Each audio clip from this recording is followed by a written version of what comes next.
Greetings. My name is the Revolutionary Matron, and my show is called The Learning Curve.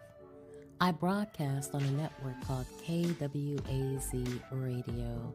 There are other hosts on the network I'd like you to meet. Greetings, everyone. This is Koku from the Bitter Medicine Podcast, inviting you to tune in to the Bitter Medicine Podcast on KWAZ Radio. Peace, family. This is Oni, inviting you to listen to the Pro-Black Perspective, where black problems are addressed with black solutions. This is D Webb with the Harsh Reality Podcast, asking you to tune in where we tackle the news of the day that affects our community, only on KWAZ Radio. The views, thoughts, and opinions expressed here belong solely to the respondent, and they do not necessarily reflect any broadcast networks, affiliates, nor sponsors. The Learning Curve is a broadcast created for the benefit of my global community. Black is a consciousness. Content is being used for our commentary, research, criticism, education, scholarship, teaching, preaching, and news reporting. No copyright infringement is intended. I will make enunciation mistakes. I will give you my opinion about the information. And if you ever ask, I will send you my source. Greetings, everyone. Welcome, welcome, welcome. I am so glad you're here. Thanks for tuning in. Tonight, we'll be reading Gamal Abdel Nasser and Marcus Garvey Day, as well as the Ras and the Caste people. One cause, one goal, one destiny. Venom is coming from Egypt as far as white supremacy is concerned. The architect and moving force behind the offensive is Gamal Abdel Nasser, President of Egypt. We have a unique and rare personality in the person of Gamal Abdel Nasser. This man's ancestry is African and Arabic, but he refuses to follow the classic road of championing white supremacy and exploiting Black people.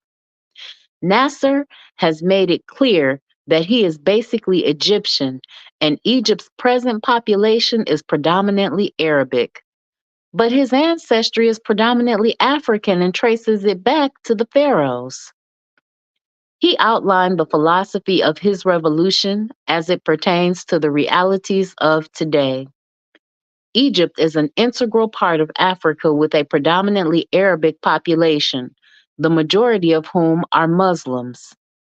He made it scientifically clear that Africa, the Arabs, and the Muslims have one common enemy: European imperialism.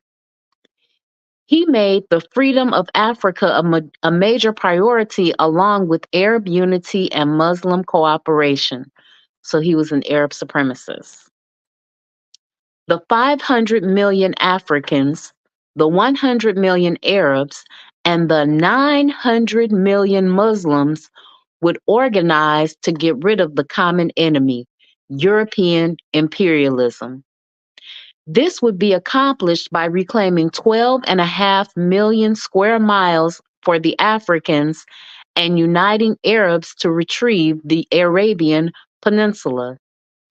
Nasser also proposed assisting the Africans in their war for liberation, which would help amend the history of Arabic exploitation of the Africans, and proposed uniting the Muslims for their freedom and cooperation.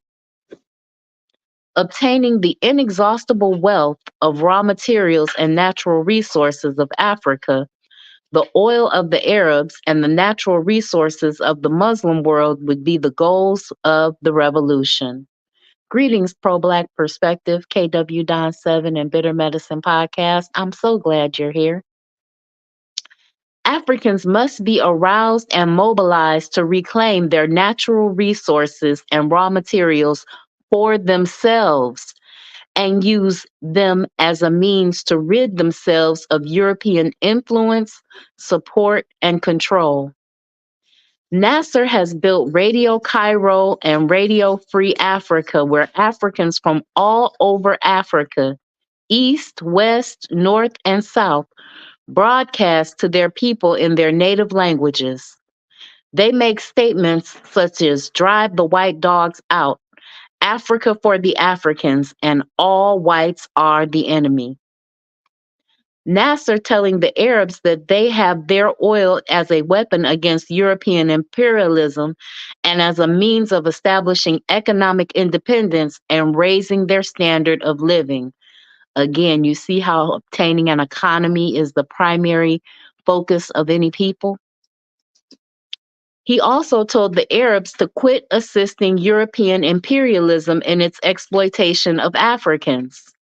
This Arab-African cooperation would get rid of the common enemy, European imperialism, and would also lessen the urge for revenge by a free, powerful African people against the Arabs. Nasser told the 900 million Muslims that the cooperation in the international trade and economic development within their community would free them from European domination and bring them freedom and prosperity. Greetings, Sister Ra. I'm so glad you're here. Nasser has made Egypt a base for African, Arabic, and Muslim liberation movements and the site for training their armies of liberation. In Aswan, Egypt, Nasser has planned to build a dam, the Aswan High Dam. It would allow Egypt and the Sudan to reclaim millions of acres of farmland from the desert and to harness enough electrical power to industrialize Africa and large parts of Arabia. The raw materials would not have to leave Africa to be processed into finished products. Modern technology would be in abundance in the continent. He was talking about industrializing Africa in the 50s. The 500 million Africans, the 100 million Arabs, and the 900 million Muslims would be the producers and distributors of their own goods and services, as well as being an enormous market which would free all of them from the common enemy, European imperialism. Nasser has mobilized all the resources of Egypt to orientate, arouse, and mobilize the masses of Africans, Arabs, and Muslims to complete the above tasks. Venom, or poison, is truly coming out of Egypt.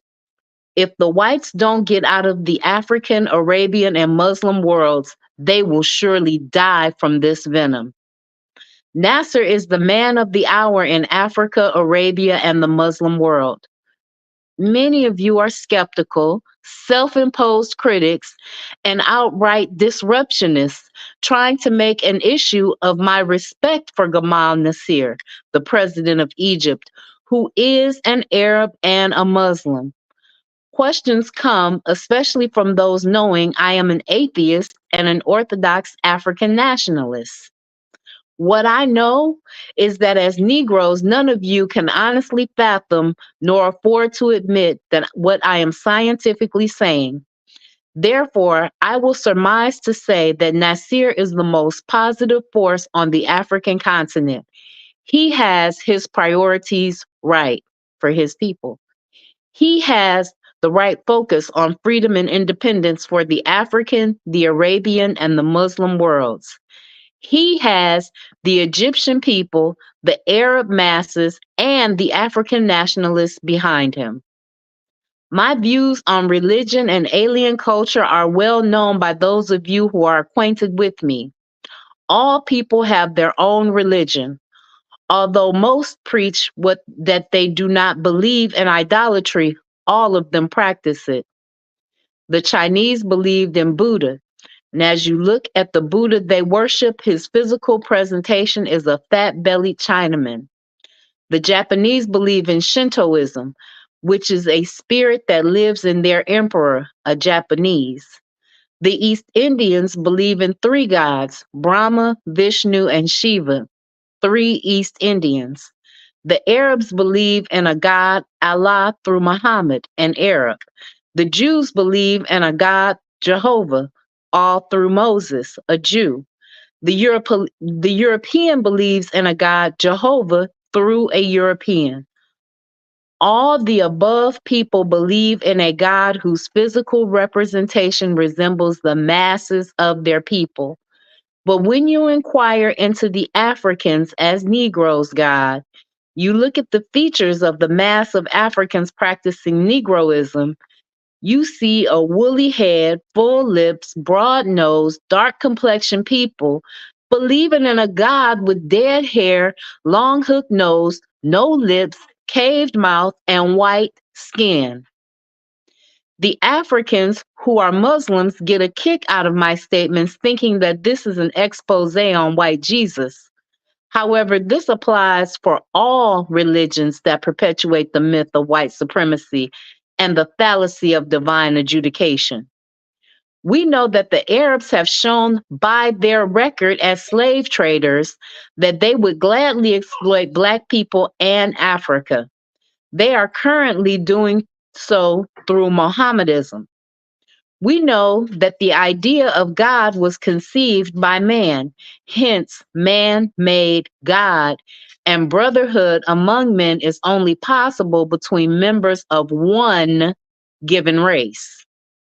We know that the rights of the Black people must be achieved and maintained by Black people. We adhere to one cause, one goal, and one destiny. We know that the Black race's salvation cannot be obtained within the realm of any religion or apologetic Uncle Tom leadership. It must be Black nationalism or eternal vassalage. Whenever a people allow another race to convert and pervert it into practicing the conquering or enslaving people's culture, the victimized race will always be vassals, peons, slaves, and Negroes. Pathetic, fawning, flunky caste creatures. A people's culture is best manifested by the homage they pay to those who led them with dedication and devotion in their quest for freedom. Standing out like a giant, head and shoulders above all men, is Marcus Garvey, the father of African nationalism. Garvey was the greatest among men of God, men and gods. He led with dedication and devotion to the freedom and cause of the entire Black race. Mr. Garvey appealed for racial unity, racial emancipation, racial initiative, self-determination, economic solvency, affinity with Africa, and finally, the redemption of Africa for the Africans. Marcus Garvey wrote one of the most heroic, daring, courageous, intelligent, and inspiring pages in the history of mankind. Greetings, Forecast. How are you tonight? Therefore, the Black people of the world can best manifest their culture by paying homage to Marcus Garvey, father of African nationalism. As usual, we of the African Nationalist Pioneer Movement will do our part in asking you to join with us August 17th in a gala Marcus Garvey Day celebration. Marcus Garvey's program for the unity and freedom of all Black people give every Black man, woman, and child a common hero who makes us aware of our common cause, common goal, and common destiny. Paying homage to him will bring an original cultural union which will give us our common racial identity. Racial identity is the magnet that fuses and welds people of the same physiognomy together for mutual advancement and for the establishment of a collective high order for the group. The real, natural, and most deserving person or event for Black people to rally around is Marcus Garvey.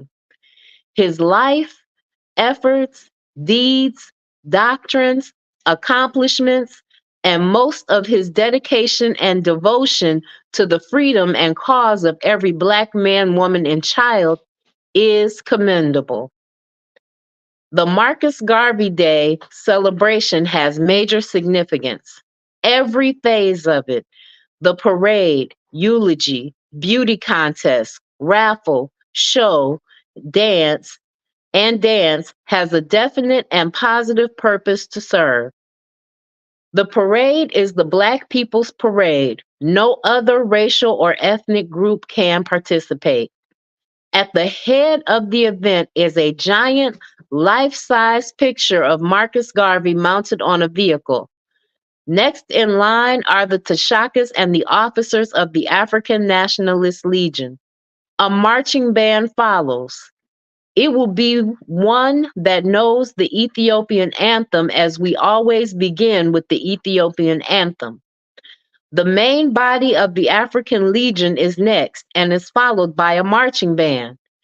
The sign brigade steps behind the musicians with signs expounding Marcus Garvey's programs, echoing the aspirations of the ANPM, protesting against the injustices of our race, supporting the liberation forces of the race. The departments and other entities of the ANPM follow their banners and floats and other displays. The drum and bugle corps follow the departments with other Black organizations displaying their respect for Marcus Garvey in the line march. Spectators and members of the community bring up the rear of the parade. The march ends at the Renaissance Casino at 138th Street and 7th Avenue, where we go into the next phase of our Marcus Garvey Day celebration, the eulogy. The eulogy begins with the speakers of the movement who give historical accounts of Marcus Garvey and the UNIA.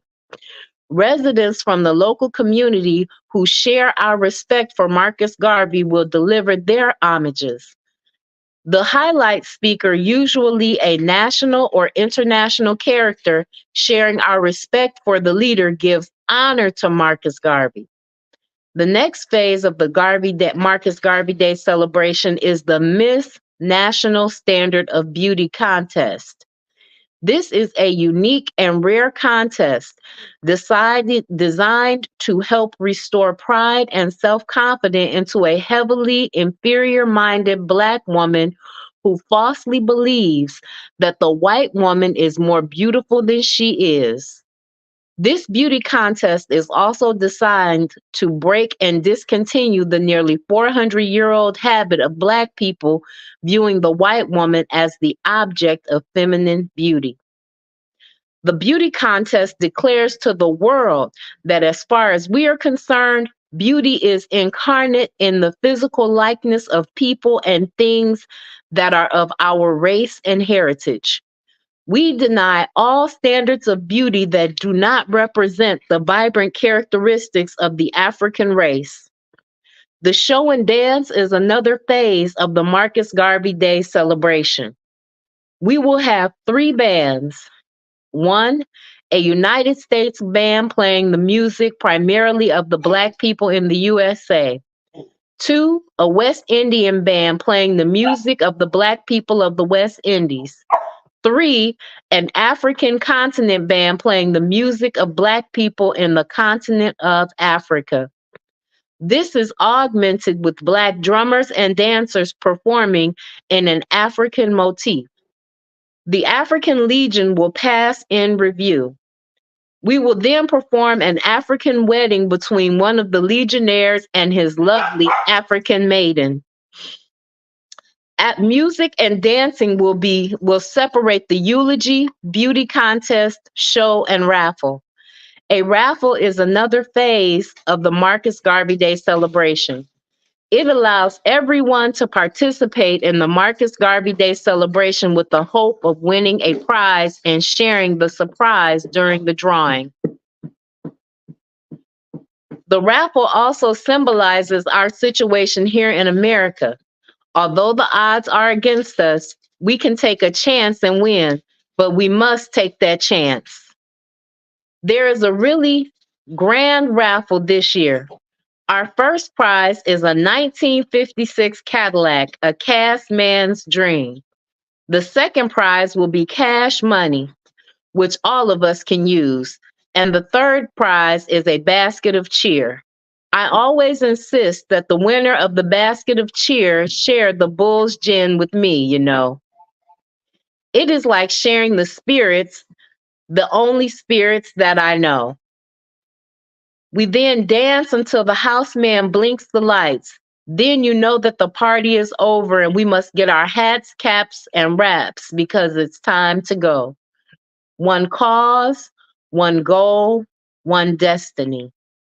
So as you can see, he started out praising Gamal Abdel Nasser, the president of Egypt at the time, saying that he was for his people, and he was even trying to raise up the African in his efforts because he felt that he needed to make amends for some of the Arab slave trading that happened. But at the end of the day, he was an Arab imperialist. And with the Marcus Garvey Day Parade, he embodied all the things that we needed to highlight and do so that our virtues would be put on display and to honor our hero, Marcus Garvey. He restored the woman. He placated to the cast men and women with contests and elaborate prizes.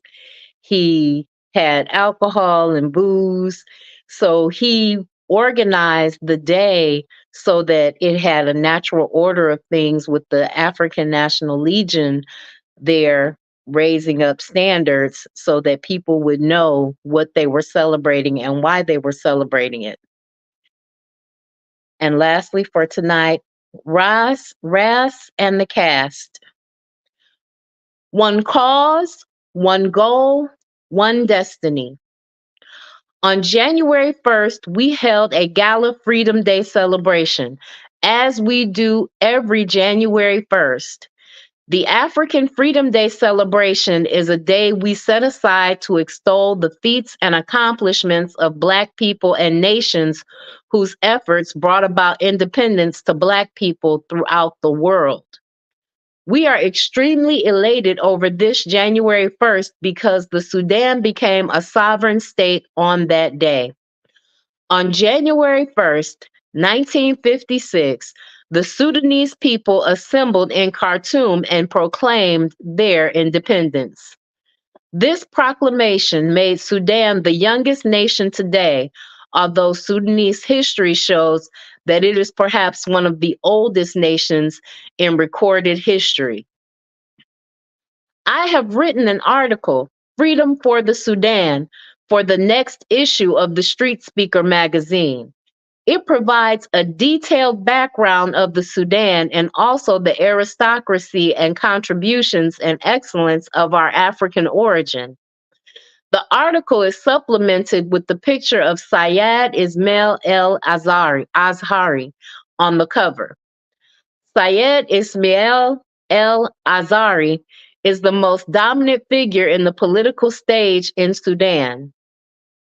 He seems to be a man of great moral integrity and political acumen and possessed of strength of character. He will be a great asset not only to the people of Sudan, but could be the trumpeting voice clamoring for justice for all Africa in the halls of international assemblies. The world of Black people is expecting to hear Syed Ismail El Azhari, and they hope he will take up the cudgel of Africa's freedom. We are passionately fascinated with the excellence of our African origin. We are living in a world today where all progressive and enlightened people are intrigued with their respective origins. This makes it impossible for anyone to inoculate you with doctrines and philosophies that suit their interests and make you an enemy of your own progress and advancement, as the majority of the Black people are today. If any racial or ethnic group is captivated by the excellence of its origin, it should be Black people because of our aristocracy among the races of the world. However, we realize that what the last 400 years have done to our people. We have been made to disown our own heritage and true history throughout the most consistent and diabolical system of mental and physical torture the world has ever known.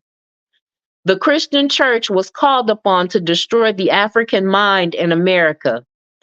Prior to the advent of Marcus Garvey, the masses of Black people were victimized into believing the lying white people's claim to supremacy. Whites asserted that since time immemorial, Black people have never been anything but the drawers of water and hewers of wood for them.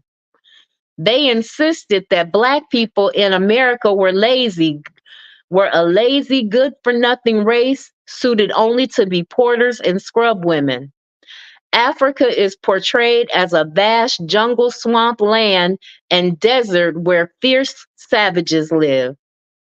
As for the Black race being lazy and good for nothing, Marcus Garvey proved beyond a shadow of a doubt that Black people did enjoy a highly cultured civilization in Carthage, Nubia, Egypt, Ethiopia, Dahomey, and Timbuktu before the white race came out of the caves in Europe.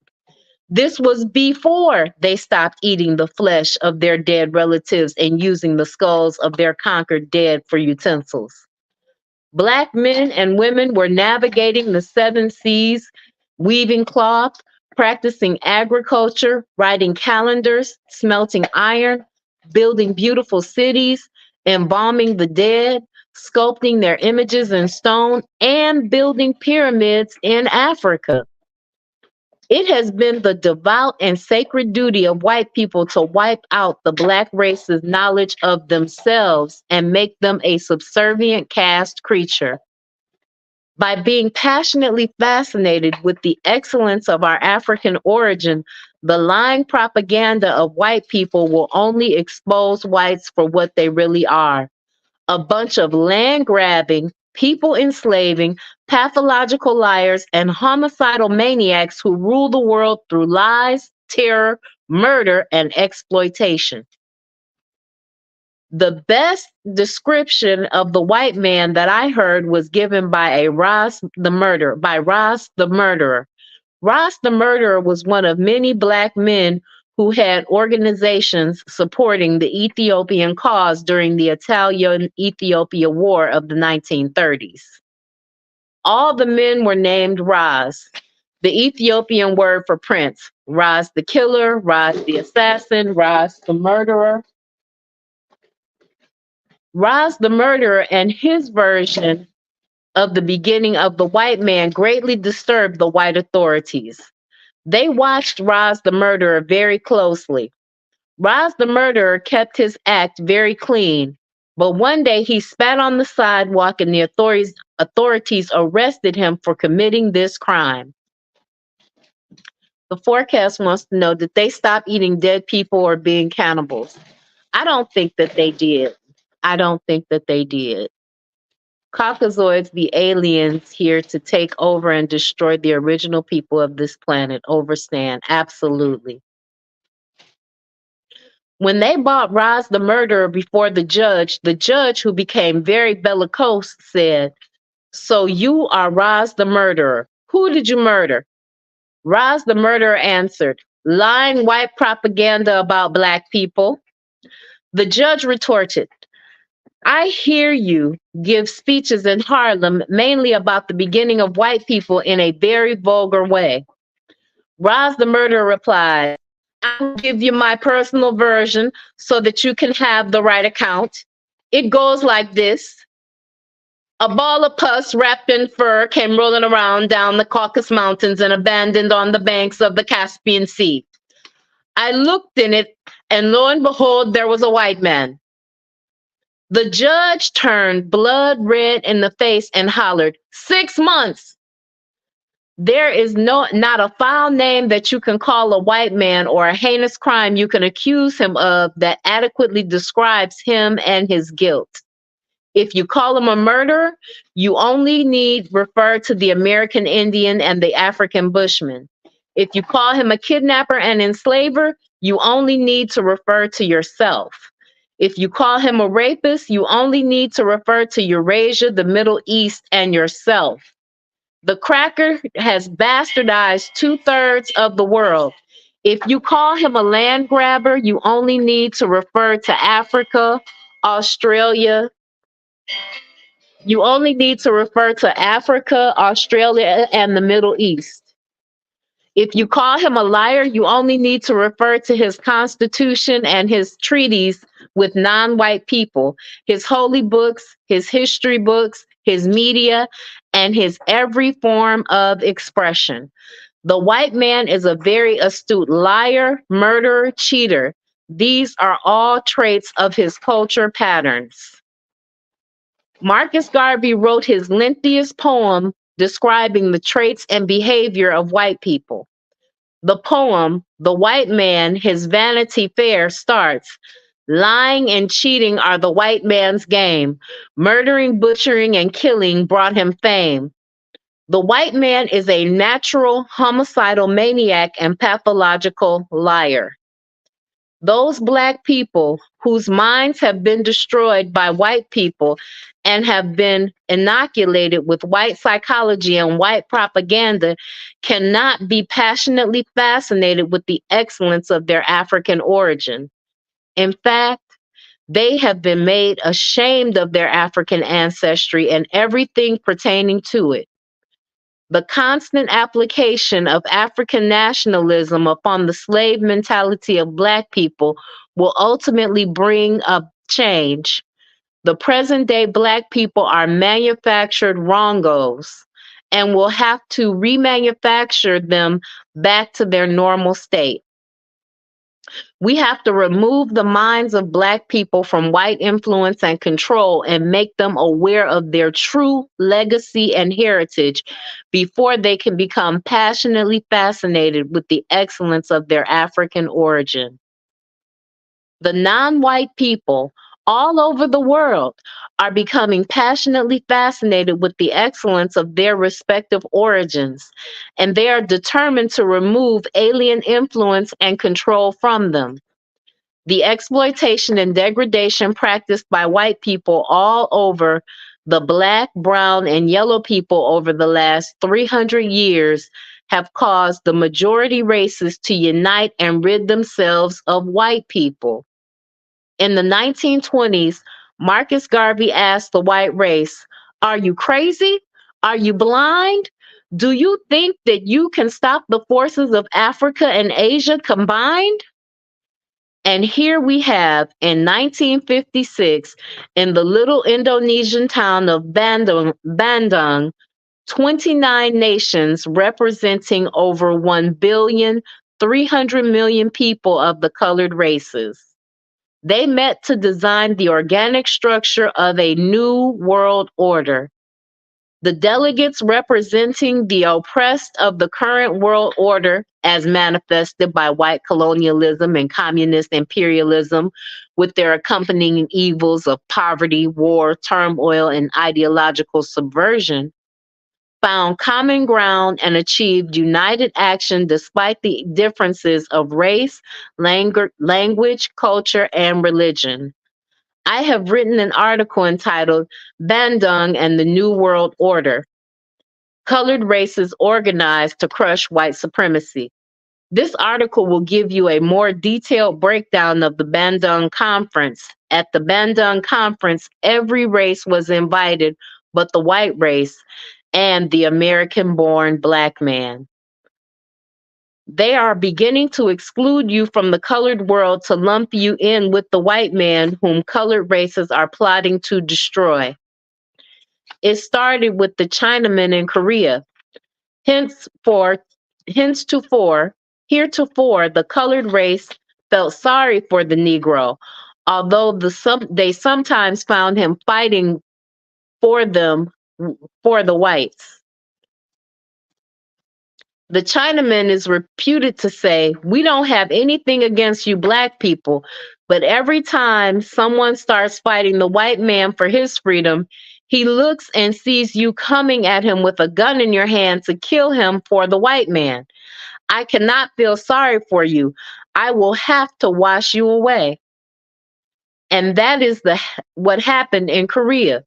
The Negroes set all kinds of track records running over Pork Chop Hill and the 38th parallel, getting away from the advancing Chinamen.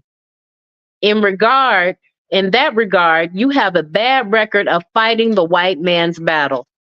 The War of Independence in 1776, the War of 1812, the French and Indian Wars, the Civil War, the Spanish-American War, World War I, World War II, and now the Korean War. All of those were wars where they used black soldiers to fight for the white man's liberty and liberation. With all this dying and fighting for the white man, and with no record of fighting for black people, the colored races are beginning to lump you with the white man, their enemy. With religion influence on the minds of the caste Negro, the white man is pushing integration as the substitute, and the caste has swallowed the bait. The caste believes the white people are ready to share America with him on an equal basis. And you know that the white man never shares anything on an equal basis.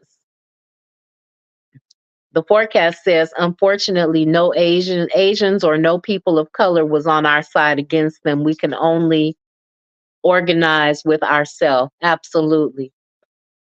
And Ross says, people are whiting themselves out. No need to make the Caucasoid to rape us anymore. Overstand. Integration is death, Sister Ra. Integration is death. There has been no mention of integrating the caste into the economic hierarchy or sharing the economic pie with him.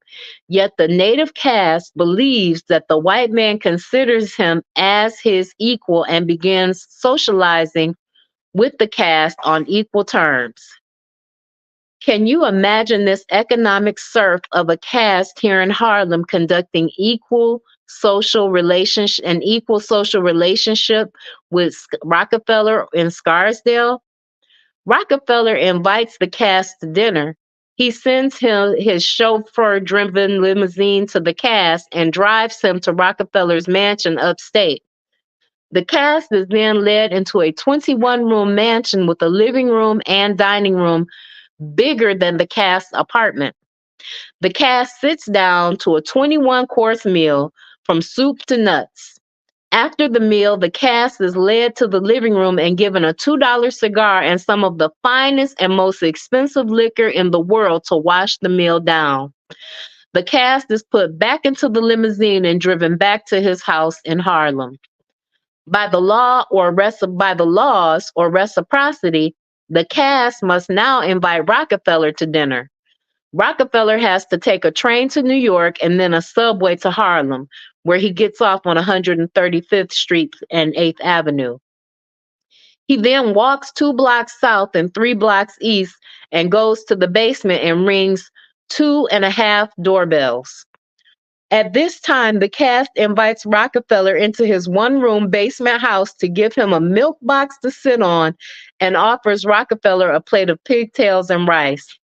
The caste is a joke.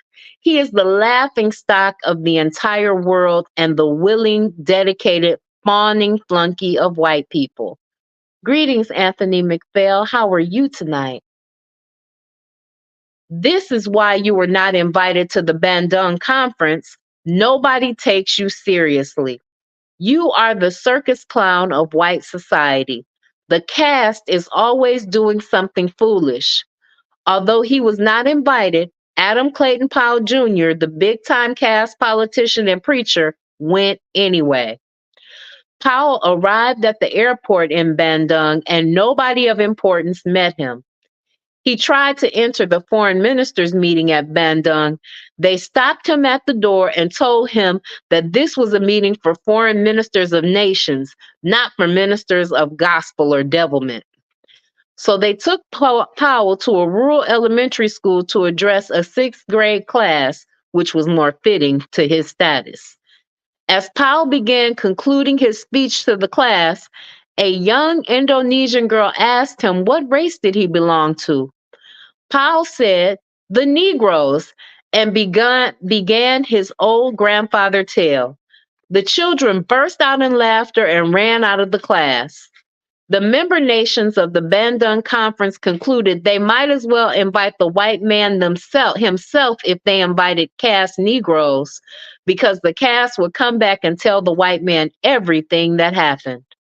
And they were not wrong in that assessment, because as soon as Powell returned to the United States, he called a press conference. He said he wanted an immediate meeting with Eisenhower because he had some important information on the Arabs' plan in Algeria and other plans of the Bandung Conference. A few weeks later, Powell was at a meeting in the House of Representatives in Washington, D.C., and he attempted to block a segregation bill and a disbursement of budgets to the public school system. An old decrepit cracker from West Virginia got up and knocked Powell down. Some say he shined his shoes in Powell's rear end. Powell got up without striking a blow and said, "He who throws the first punch admits defeat." Nobody takes the caste seriously. That is why you were not invited to Bandung. One cause, one goal, one destiny. And that is our reading for today. As you can see, the other people of the world at that time had no reason to invite the African American Negro to their conferences because they have been sold on the idea of integration. Integration is a myth. They are not going to, they may socially and sexually integrate with you because they were doing that with you when you were enslaved, but they will never let you in onto their economy. They will never economically integrate with you. It is your job to create jobs for yourself and your children. It is your responsibility to create an economic engine to provide wealth for yourself and your children and your community.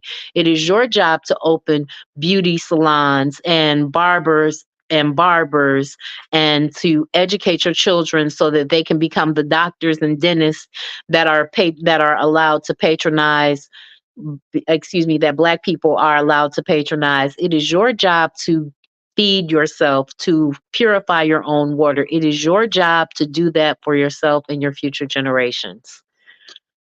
I want to thank Forecast and Brother Bakari and Sister Ra for my Cash Apps. I appreciate you.